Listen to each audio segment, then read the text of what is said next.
అబ్బో ఇక్కడ కేజీ చీరలు కొంటే అర కేజీ చీరలు ఫ్రీ అంట. మంగళ్య షాపింగ్ మాల్, కేజీల్లో సేల్, టన్నుల్లో ఆనందం. పాండు, ఆయన చెల్లెలు మిస్ అయిపోయారు. కంప్లైంట్ రాసుకోండి సార్. మా పిల్లలు ఆకలికి అసలు ఉండలేరండి. అలాగని గుక్కడి మంచినీళ్ళు కూడా ఎవరిని అడగరు సార్. మీ అమ్మ అన్న తింట మానేసింది. 2 రోజులుగా మంచం పట్టిందని ప్రకటన ఇప్పించండి సార్. ఎక్కడ ఉన్న పిల్లలు పరిగెత్తుకుంటూ వచ్చేస్తారు. ఓకే ఓకే, మీరెవరో కంగారు పడకండి. అన్ని స్టేషన్స్ కి ఇన్ఫార్మ్ చేసి ఎంక్వైరీ చేయిస్తాను. రఘు. Yes sir.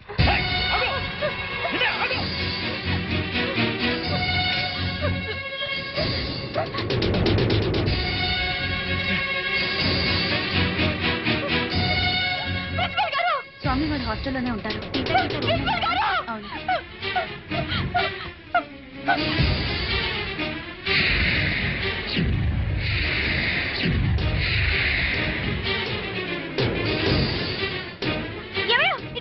ఏమిటి కరకం? అక్కడ చూడ ఎంత మంది జనం ఉన్నారు. పిల్లలు వచ్చారేమో. వెళ్ళి చూద్దాం పద. పెడదాం. తప్పను.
గీత మెరచడమా ఒక్కసారి చూడండమ్మా. అయ్యో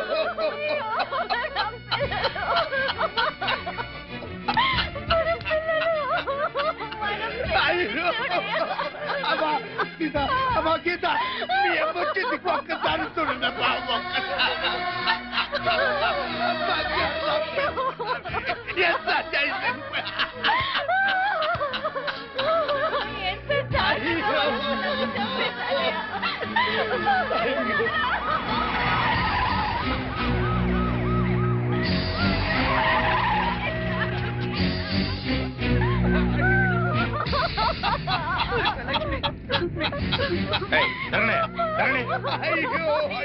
అయ్యా చూడండి అయ్యా, చూడండి అయ్యా, ఎంత ఘోరం జరిగిపోయిందో చూడండి అయ్యా.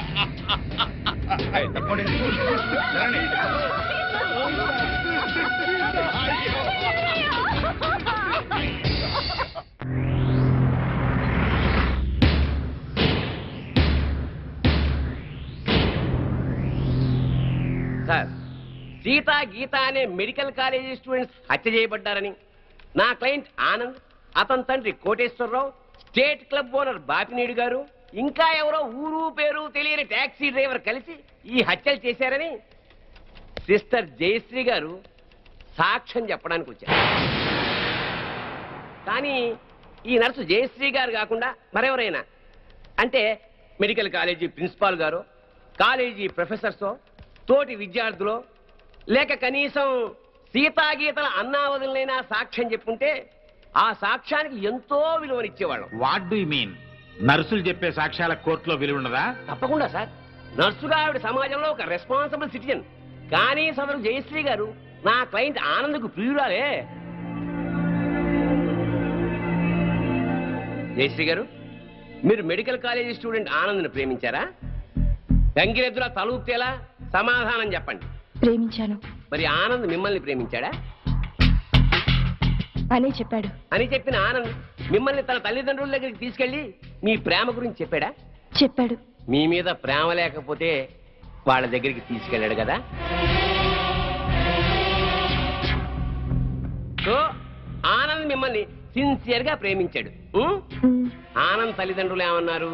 మా పెళ్లికి ఒప్పుకోలేదు.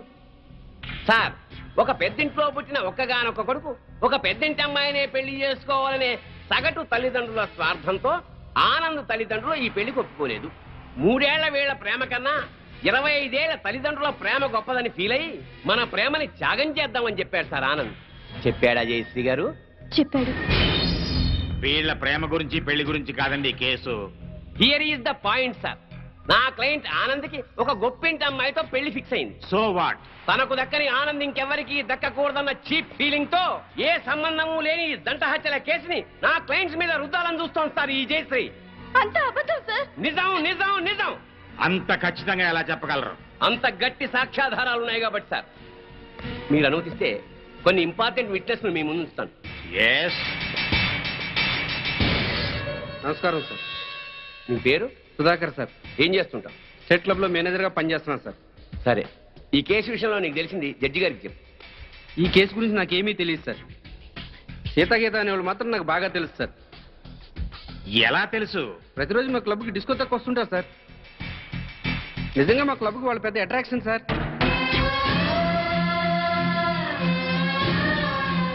నిన్న సాయంత్రం కూడా చాలా అందంగా తయారై మా క్లబ్లో ఉన్న డిస్కోకి వచ్చారు సార్. Are you sure? వాళ్ళతో మాట్లాడాను సార్. వాళ్ళు మినీ డ్రెస్ వేసుకుని డ్యాన్స్ చేస్తుంటే ఏం అప్లై వచ్చిందో తెలుసా సార్? నిన్న సాయంత్రం కూడా క్లబ్కి అమ్మాయిలు 4 రోజుల క్రితమే హత్య చేయబడ్డారని, వాళ్ళ శవాల్ని గుర్తుపట్టడానికి కూడా వీలు లేకుండా కాల్ చేశారని నా క్లయింట్స్ మీద కేసు పెట్టడం హాస్యాస్పదం sir. No no no no no. సాక్షి పనిచేస్తున్న స్టేట్ క్లబ్ ఓనర్ కి ఈ కేసులో ముద్దాయికి సంబంధం ఉంది కాబట్టి మీరు చెప్పేదాన్ని అంత స్ట్రాంగ్ గా కన్సిడర్ చేయలేం. అంతకన్నా బలమైన ఆధారాలుంటే ప్రవేశపెట్టండి. మీ పేరు? పెద్దిరెడ్డి సుబ్బారెడ్డి. ఏం చేస్తుంటారు? గవర్నమెంట్ జనరల్ హాస్పిటల్లో డాక్టర్గా పనిచేస్తున్నాను. ఈ పోస్ట్ మార్టం చేసింది మీరేనా? నేనేనండి. ఆ bodies medical college student Sita గీతలవే కదా? కాదు సార్.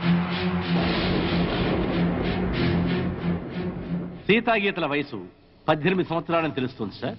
పోస్ట్ మార్టం రిపోర్టు ప్రకారం 35 ఏళ్ళు ఉంటుంది సార్. సో ఈ డెడ్ బాడీస్ వాళ్ళవి అయ్యే అవకాశమే లేదు సార్.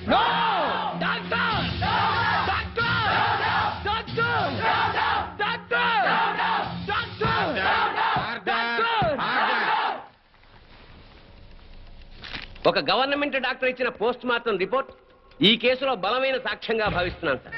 పరిశీలించండి.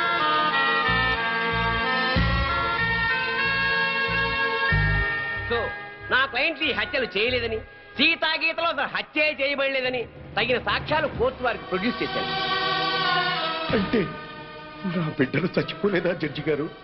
అయితే ఈ హత్యలకు వీళ్లకు ఏ సంబంధము లేదు సార్. వీళ్ళందరూ ఉత్తములే సార్. ఆ నరసమ్మ చెప్పింది కూడా అంత అబద్ధమేనండి. మరి మా బిడ్డలు ఎక్కడండి? చెప్పండి సార్. మీరే చెప్పండి సార్. నా బిడ్డలు హత్య చేయబడినప్పుడు మరి వాళ్ళు ఎక్కడ సార్? మా పిల్లలకి ఇతనికి సంబంధం లేనప్పుడు పుట్టినరోజు పండుగ ఎందుకు చేయాలండి? బోర్డుల మీద పేర్లు ఎందుకు రాయాలండి? వేలకు వేల ఖర్చు ఎందుకు చేయాలి? అయినా అతనికి మా పిల్లల మీద కన్ను లేదు. మరి అలాంటప్పుడు మా పిల్లలు ఏమైపోయారండి? ఈ పిల్లల గురించి అడగాల్సింది కోర్టులో కాదమ్మా, పోలీస్ స్టేషన్ లో. జడ్జి గారు, సార్, అతను నన్ను పెళ్లి చేసుకుంటానని నమ్మించి మోసం చేశాడు.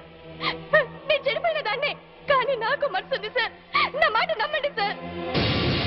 ఈ దుర్మార్గులే సార్ సీత గీతలు చెప్పేశారు. అది దారుణంగా చెప్పేశారు సార్. 4 ముక్కలు ఎమోషనల్ గా మాట్లాడి 4 చుక్కలు కన్నీళ్లు కాచేస్తేనే అన్యాయం న్యాయం అయిపోదమ్మా. కోర్టుకు కావాల్సింది సాక్ష్యాలు, కన్నీళ్లు కావు. కన్నీళ్లు కాచేస్తేనే నిజాలైపోతే మా వాళ్ళు గారుస్తారు కన్నీళ్ళు. చెప్పండి అయ్యా. సార్ మేము అమాయకులం సార్. చాలు. ఈ కేసులో పోస్ట్ మార్టం రిపోర్ట్ ని బలమైన సాక్ష్యంగా పరిగణించి బెనిఫిట్ ఆఫ్ డౌట్ కింద నిందితుల్ని నిర్దోషులుగా విడుదల చేయటమైంది. అలాగే సీతా గీత ఎక్కడున్నారో వెంటనే వెతికి పట్టుకోవాల్సిందిగా పోలీస్ డిపార్ట్మెంట్ కి ఆదేశాలు జారీ చేయటమైంది. లేదు, అన్యాయం, అక్రమం, దారుణం, లేదు,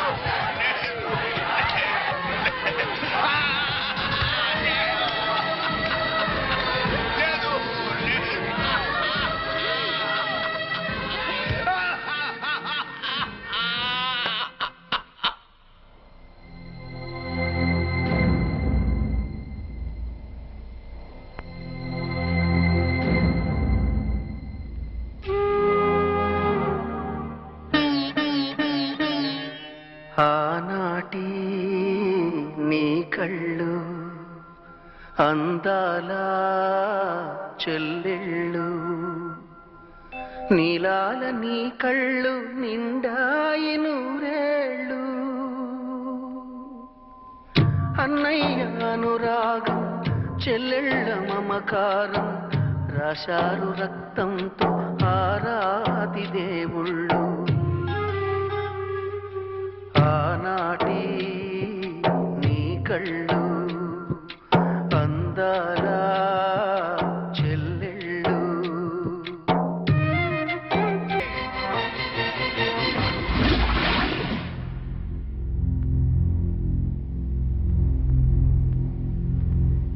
కొన్ని రోజులు మా మధ్య ఉన్నందుకే మీ చెల్లెళ్ళ మీద ఎంతో ప్రేమ పెంచుకున్నాం.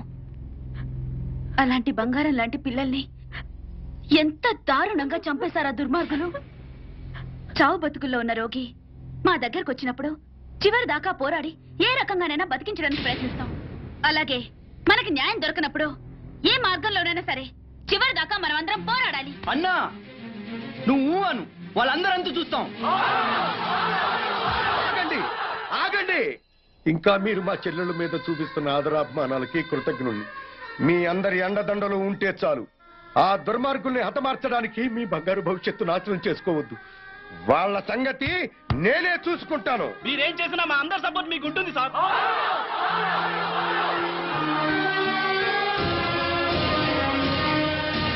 ఆనంద్, ఆనంద్, మీరు రమ్మని చెప్పేదాకా వైజాగ్ నుండి రావద్దు. అలాగే అంకుల్. ఒరే బాబు జాగ్రత్త. నువ్వు లేటు బావా. బాబు జాగ్రత్త అని ఇప్పుడు చెప్పడం కాదు. బాబు జాగ్రత్త, అమ్మాయిల జోలికి వెళ్ళొద్దు అని ఆనాడే చెప్పుంటే మన అబ్బాయికి గతి పట్టే. బాయ్. జాగ్రత్తగా వెళ్ళిరా. Bye bye. Bye bye. క్లబ్కి వెళ్దాం. అది కాదు బావా. బావా, ఏంట్రా? సద్దాం హుస్సేన్ పారిపోయి ఎక్కడో బొక్కలో కాకున్నాడు. అయినా అమెరికా వాళ్ళు పట్టేశారు. నీ కొడుకు బతుకు అంతే ఆ స్వామి చేతిలో. నోరు తెరిస్తే కదా పీకుతున్నావు. ఇప్పుడేం పీక్కుంటా? పిలిచి మాట్లాడవేంట్రా పిచ్చి మీద. హలో, స్టేషన్ మాస్టర్ అండి? ఎస్. 3వ ప్లాట్ఫామ్ మీద నుంచి బయలుదేరిన విశాఖ ఎక్స్ప్రెస్ లో నక్సల్స్ బాంబు పెట్టారు సార్. వాట్? అవును sir. Hello Moula Ali, hello Moula Ali.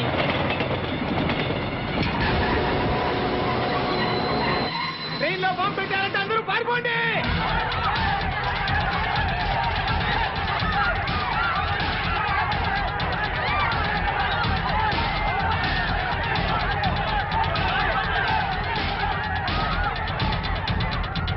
బాబు ఏమైంది? ట్రైన్లో బాంబు పెట్టారంటే. బాంబా?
రఘు చేస్తా చూడు.